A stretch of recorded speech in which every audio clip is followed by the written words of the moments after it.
హైదరాబాద్ నుంచి రామగుండం భారీ elevated corridor నిర్మాణానికి సీఎం రేవంత్ రెడ్డి వల్ల భూమి పూజ చేయనున్నారు. ఇందుకు ప్రభుత్వం 2,232 కోట్లు ఖర్చు చేయనుంది. భారీ ఎలివేటెడ్ కారిడార్ నిర్మాణానికి సికింద్రాబాద్ లోని అల్వాల్ టీమ్స్ సమీపంలో సీఎం శంకుస్థాపన చేస్తారు. సుమారు 11.3 కిలోమీటర్ల పొడవు 6 లేన్ల వెడల్పుతో ఈ కారిడార్ నిర్మాణం జరగనుంది. ఇది పూర్తయితే కరీంనగర్, రామగుండం, రాజు రహదారితో పాటు సికింద్రాబాద్ మార్గంలో ట్రాఫిక్ ఇబ్బందులు తొలగిపోతాయి. అయితే కంటోన్మెంట్ రక్షణ శాఖ భూముల మీదుగా ఈ ఎలివేటెడ్ కారిడార్ నిర్మాణం కోసం అనుమతి ఇవ్వాలని ముఖ్యమంత్రి ఇటీవల కేంద్ర రక్షణ శాఖ మంత్రి రాజ్నాథ్ సింగ్ ను కలిసి విజ్ఞప్తి చేశారు. దానిపై స్పందించిన కేంద్ర మంత్రి అనుమతి మంజూరు చేశారు. దీంతో కారిడార్ నిర్మాణానికి లైన్ క్లియర్ అయింది.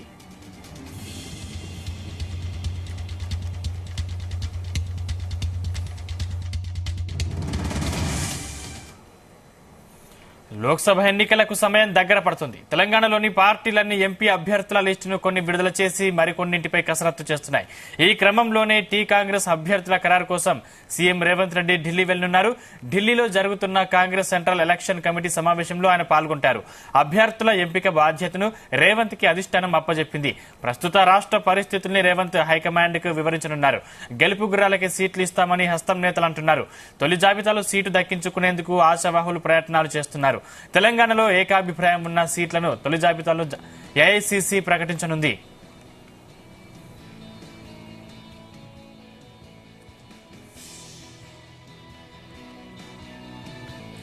లోక్సభ ఎన్నికలకు సమయం దగ్గర పడుతోంది. తెలంగాణలోని పార్టీలన్నీ ఎంపీ అభ్యర్థుల లిస్టును కొన్ని విడుదల చేసి మరికొన్నింటిపై కసరత్తు చేస్తున్నాయి. ఈ క్రమంలోనే టీ కాంగ్రెస్ అభ్యర్థుల ఖరారు కోసం సీఎం రేవంత్ రెడ్డి ఢిల్లీ వెళ్లనున్నారు. ఢిల్లీలో జరుగుతున్న కాంగ్రెస్ సెంట్రల్ ఎలక్షన్ కమిటీ సమావేశంలో ఆయన పాల్గొంటారు. అభ్యర్థుల ఎంపిక బాధ్యతను రేవంత్ కి అధిష్టానం అప్పజెప్పింది. ప్రస్తుత రాష్ట్ర పరిస్థితులను రేవంత్ హైకమాండ్ కు వివరించనున్నారు. గెలుపు గుర్రాలకి సీట్లు ఇస్తామని హస్తం నేతలు అంటున్నారు. తొలి జాబితాలో సీటు దక్కించుకునేందుకు ఆశావాహులు ప్రయత్నాలు చేస్తున్నారు. తెలంగాణలో ఏకాభిప్రాయం ఉన్న సీట్లను తొలి జాబితాలో ఏఐసీసీ ప్రకటించనుంది. ఇదే అంశానికి సంబంధించిన మరిన్ని పూర్తి డీటెయిల్స్ మా ప్రతినిధి సతీష్ అందిస్తారు. సతీష్. సందీప్, ఈ రోజు ఢిల్లీకి సీఎం రేవంత్ రెడ్డి వెళ్తున్నారు. కాంగ్రెస్ సెంట్రల్ ఎలక్షన్ కమిటీ సమావేశంలో కూడా సీఎం రేవంత్ రెడ్డి పాల్గొంటారు. ఆయనతో పాటు డిప్యూటీ సీఎం బట్టి విక్రమార్క కూడా వెళ్లే అవకాశం కనిపిస్తుంది. అయితే ఇప్పటికే ప్రధాన పార్టీలన్నీ కూడా లోక్సభ ఎన్నికలకు సమయం దగ్గర పడుతుండటంతో తమ అభ్యర్థుల లిస్టు కూడా ప్రకటిస్తున్నారు. ఇప్పటికే మనం చూసాం, ఇటు బీజేపీ మొట్టమొదటిగా 9 మంది పేర్లను కూడా ప్రకటించింది. మరోవైపు ఇటు బీఆర్ఎస్ కూడా 6 మంది పేర్లు కూడా ప్రకటించింది. కాబట్టి ఇక కాంగ్రెస్ వచ్చింది. ఎందుకంటే తెలంగాణలో కాంగ్రెస్ గవర్నమెంట్ ఏర్పడిన తర్వాత ఆ జోష్ అయితే కొనసాగుతుందని చెప్పుకోవచ్చు. కాబట్టి ఈ నేపథ్యంలో లోక్సభ ఎన్నికలకు సరైన అభ్యర్థులు నిలబెట్టాలని కూడా సెంట్రల్ కాంగ్రెస్ కమిటీ కూడా నిర్ణయించింది. కాబట్టి ఈ నేపథ్యంలో ఇటు సెంట్రల్ కాంగ్రెస్ ఎన్నికల కమిటీ కూడా ఈ రోజు మీటింగ్ ఏర్పరిచారు. కాబట్టి ఈ నేపథ్యంలో అభ్యర్థుల ఎంపికను కూడా మొత్తం హైకమాండ్ సీఎం రేవంత్ రెడ్డి కూడా అప్పచెప్పింది. ఈ నేపథ్యంలో ఈ రోజు సిఈసి మీటింగ్ కూడా జరగడం. కాబట్టి ఈ నేపథ్యంలో అభ్యర్థుల ఎంపికపై కూడా కసరత్తు అయితే చివరి దశకు వచ్చని చెప్పుకోవచ్చు. ఎందుకంటే కాంగ్రెస్ అభ్యర్థుల ఖరారులో సూచనలు చేయనున్నారు సీఎం రేవంత్ రెడ్డి. ఎందుకంటే ఇప్పటికే అభ్యర్థుల బాధ్యతను సీఎం రేవంత్ రెడ్డికి ఇచ్చిన హైకమాండ్ ఈ రోజు సిఈసి మీటింగ్ అనంతరం రేపు కాంగ్రెస్ తన తొలి జాబితాను కూడా రిలీజ్ చేసేందుకు కూడా సిద్ధమవుతుంది. అయితే ఇందులో గెలిచే గుర్రాలకే టికెట్ ఇవ్వాలని కూడా సీఎం రేవంత్ రెడ్డి కూడా భావిస్తున్నారు. ప్రస్తుత రాష్ట్ర పరిస్థితులను రేవంత్ హైకమాండ్ కు వివరించున్నారు. అయితే తొలి జాబితాలో సీట్లు దక్కించుకునేందుకు కూడా ఆశావాహులు ప్రయత్నాలు చేస్తున్నారు. ఇప్పటికే కొంతమంది కూడా ఢిల్లీ కూడా చక్కర్లు కొడుతున్నారు. తమకు సీటు కన్ఫర్మ్ చేసుకునేందుకు కూడా కొంతమంది ఢిల్లీ కూడా వచ్చిన పరిస్థితి. కాబట్టి కొంతమంది వారి ప్రయత్నాలు అయితే చేస్తున్నారు. కాబట్టి ఈ రోజు కాంగ్రెస్ సెంట్రల్ ఎలక్షన్ కమిటీ సమావేశంలో సీఎం రేవంత్ రెడ్డి ఏఐసీసీ నేతలు మల్లికార్జున ఖర్గేతో పాటు general secretary KC Venugopal, Rahul Gandhi, Sonia గాంధీతో మీట్ అవుతారు. మీట్ అయిన తర్వాత ఇక్కడ తెలంగాణలో 17 పార్లమెంట్ సంబంధించిన అభ్యర్థుల ఎంపికపై కూడా సీఎం రేవంత్ రెడ్డి కూడా వాళ్ళతో చర్చిస్తారు. చర్చించిన తర్వాత రేపు మధ్యాహ్నం గాని ఎల్లుండి పొద్దున గాని ఈ యొక్క కాంగ్రెస్ పార్లమెంట్ సంబంధించి 17 స్థానాలపై కూడా అభ్యర్థి ఎంపికపై కూడా తొలి జాబితాను అయితే రిలీజ్ చేస్తారు. అయితే తొలి జాబితాలో ఒక 10 మందితో కూడా లిస్టు ప్రిపేర్ చేస్తున్నట్టుగా తెలుస్తా ఉంది. ఇందులో మెయిన్ గా ఇప్పటి వరకు అయితే కొన్ని సీట్లు అయితే కన్ఫర్మ్ అయినట్టుగా మనకు సమాచారం అందుతుంది. అందులో మెయిన్ గా ఇప్పటికే సీఎం రేవంత్ రెడ్డి ఇటు కొడంగల్ కొస్కి సభలో మహబూబ్నగర్ లోక్సభ అభ్యర్థిగా ఏఐసిసి కార్యదర్శి వంశీచారెడ్డి కూడా ఇప్పటికే సీఎం రేవంత్ రెడ్డి అధికారికంగా ప్రకటించారు. ఇక మిగతా స్థానాలపై కూడా కొంచెం వరకు క్లారిటీ వచ్చింది. ఈసారి కరీంనగర్ నుంచి ప్రవీణ్ కుమార్ రెడ్డి బరిలోకి దిగినట్టుగా తెలుస్తోంది. ఇక నిజామాబాద్ నుంచి ఎమ్మెల్సీ జీవన్ రెడ్డికి కూడా ఈసారి రంగంలోకి తీస్తున్నట్టుగా తెలుస్తోంది. ఇక పెద్దపల్లి నుంచి వివేక్ వెంకటస్వామి కొడుకు గడ్డ వంశీకృష్ణ పేరు దాదాపు ఖరారైనట్లుగా సమాచారం అవుతుంది. ఇక జైరాబాద్ నుంచి సురేష్ షెట్కర్ పేరైతే బలంగా వినిపిస్తుంది. ఆయనకు అసెంబ్లీ ఎన్నికల్లో కూడా మొండి చేయి ఇచ్చారు కాబట్టి ఈసారి పార్లమెంట్ ఎలక్షన్ ఆయన సీట్ కన్ఫర్మ్ అంటే తెలుస్తోంది. ఇక చేవల్ నుంచి మొన్న బీఆర్ఎస్ ఇచ్చి కాంగ్రెస్ లో చేరినటువంటి సునీత మహేందర్ రెడ్డికి టికెట్ దాదాపు కన్ఫర్మ్ అయినట్టుగా సమాచారం అవుతుంది. ఇక సికింద్రాబాద్ నుంచి బీఆర్ నుంచి కాంగ్రెస్ లో చేరినటువంటి మాజీ మేయర్ బొంతు రామ్మోహన్ కుటుంబం నుంచి ఒక టికెట్ ఇచ్చే అవకాశం ఉంది.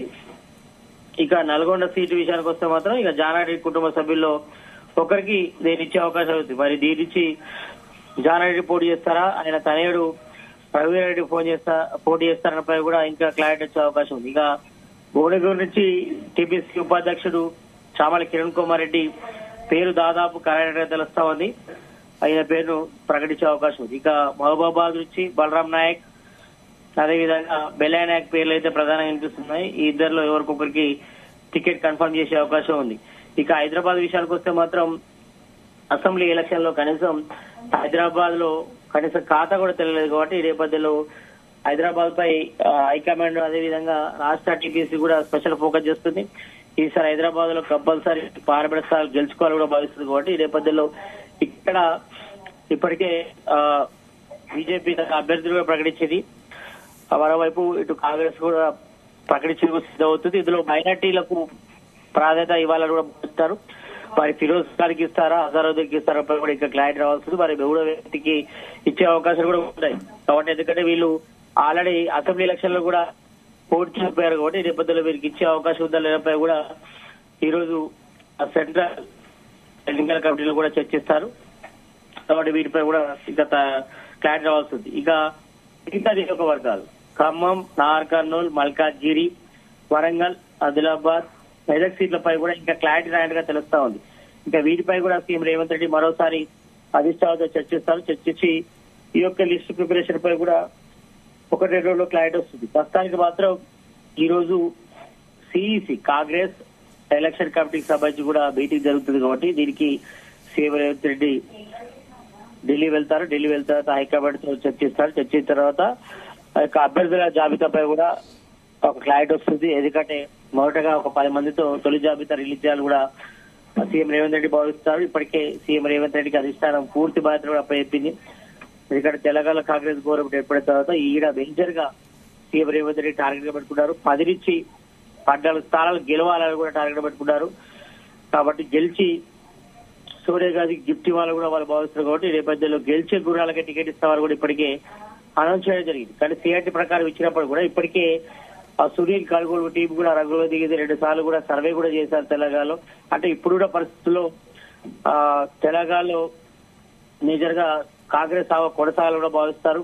ఎందుకంటే తెలంగాణ కాంగ్రెస్ గవర్నమెంట్ ఏర్పడి దాదాపు 70 నెలల పైగా అవుతుంది కాబట్టి ఇప్పుడున్న పరిస్థితుల ఆధారంగా ఇప్పటికే కాంగ్రెస్ తన 6 గ్యారెంటీలో భాగంగా ఇప్పటికే 4 గ్యారెంటీలు కూడా అమలు చేసింది. మరో గ్యారెంటీ ఇందిరాబాద్ ఇల్లు కూడా ఈ నెల 11 కూడా ప్రారంభించింది కూడా సీఎం రేవంత్ రెడ్డి ప్రారంభించేది కూడా సిద్ధమవుతారు కాబట్టి దీనిపై కూడా అధికారులు కూడా విధి విధాలు రూపొందిస్తారు కాబట్టి ఈ యొక్క అన్ని స్కీములు కూడా ప్రజలకు తీసుకెళ్ళి కూడా రాష్ట్ర ప్రభుత్వం భావిస్తుంది. ఇదే విషయాన్ని కూడా ఏఐసిసి హైకమాండ్ నేతలు కూడా సీఎం రేవంత్ రెడ్డి కూడా స్పష్టం చేశారు కాబట్టి ఈ నేపథ్యంలో ఇవన్నీ 5 గ్యారెంటీలు కూడా స్కీమ్స్ కూడా జనాలకు తీసుకెళ్లి ఓట్లు రాబట్టేందుకు సిద్ధమవుతారు కాబట్టి ఈ నేపథ్యంలో గెలిచే గురాలకే టికెట్ ఇస్తారు కూడా ఇప్పటికే అనౌన్స్ చేయడం జరిగింది. కాబట్టి దీనిపై అంటే ఒక 5 స్థానాలపై ఇంకా క్లారిటీ రావాల్సింది. కాబట్టి ఒక 10 మందితో జాబితా అయితే ఈ రోజు తొలి జాబితాలో రిలీజ్ చేసే అవకాశం ఉంది. ఇందులో ప్రధానంగా అయితే మాత్రం ఇటు మహబూబ్ నగర్, కరీంనగర్, నిజామాబాద్, పెద్దపల్లి.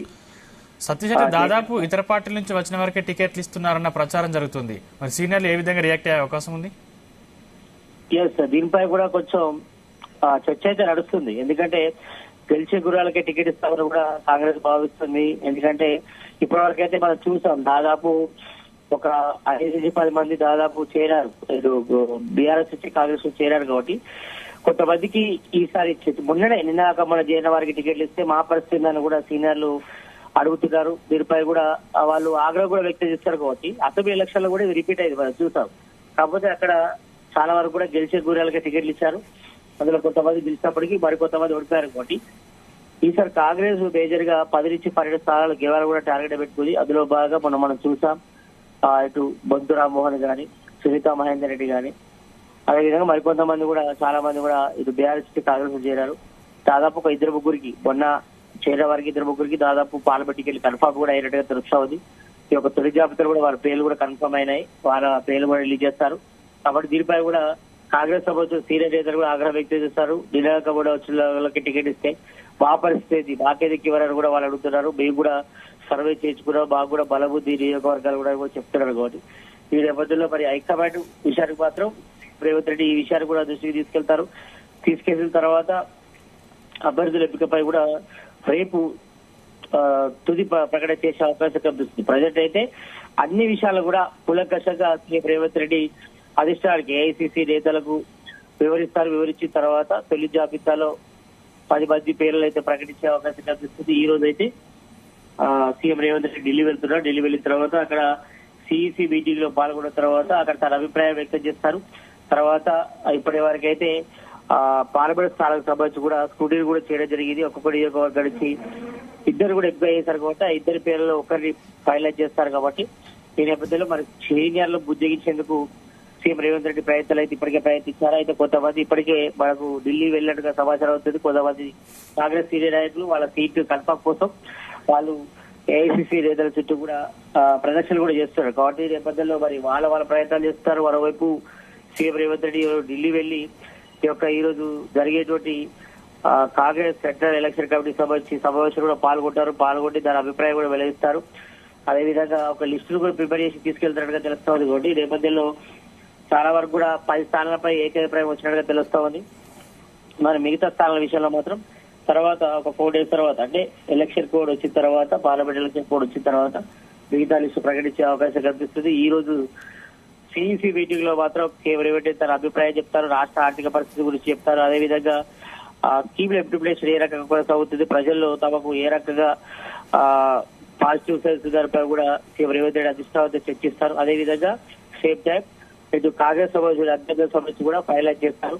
ఇప్పటి వరకు మాత్రం 10 స్థానాలపై కూడా ఏకాభిప్రాయం వచ్చినట్టుగా తెలుస్తోంది. 10 సంబంధించి కూడా ఇప్పటికే ఒక షార్ట్ లిస్ట్ కూడా ప్రిపేర్ చేశారు. ఆ 10 స్థానాలకు సంబంధించి కూడా ఇప్పటి వరకు అయితే వీరి జాబితాలో మాత్రం ప్రకటించే అవకాశం ఉంది. ఈ యొక్క 5 స్థానాలు ఇటు ఖమ్మం, తార్కర్లు, మల్కాజ్గిరి, వరంగల్, ఆదిలాబాద్, మెదక్ సీట్లపై కూడా ఇక్కడ క్లారిటీ రావాల్సిన అవసరం అవుతుంది. దీనిపై మాత్రం ఇక్కడ పోటీ భారీగా ఉన్న నేపథ్యంలో సీఎం రేవంత్ రెడ్డి హైకమాండ్ సూచనలు కూడా తీసుకున్నారు. కాబట్టి ఏదేమైనా ఈ రోజు మాత్రం ఒక 10 స్థానాలపై ఒక క్లారిటీ వచ్చిన తర్వాత రేపు వాళ్ళ అభ్యర్థుల జాబితాను కూడా తొలి జాబితాలో అభ్యర్థులు కూడా ప్రకటిస్తారు.